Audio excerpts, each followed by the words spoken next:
Kwa majina anaitwa Juma. Nilizaliwa na kukulia mtaani. Maisha ni magumu. Bila shule, bila mwelekeo, bila ya mtu kukwambia inawezekana. Nilipokuwa niliamua kubadili hadhi yangu. Nilianza kujisomea mwenyewe kwa kutafuta vitabu vilivyotupwa. Nilivyokusanya pamoja na kujisomea chini ya mataa ya barabara. Baadaye niliamua kuwasaidia watoto wa mtaani kwa kuwafundisha kusoma. Sio kwamba nina uwezo mkubwa, hapana, bali ni moyo tu na kujitolea. Kwa najua machungu yao na nilikuwa mmoja wao pia.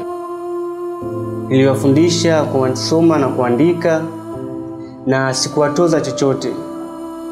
Ni moyo tu wa kujitolea. Leo hii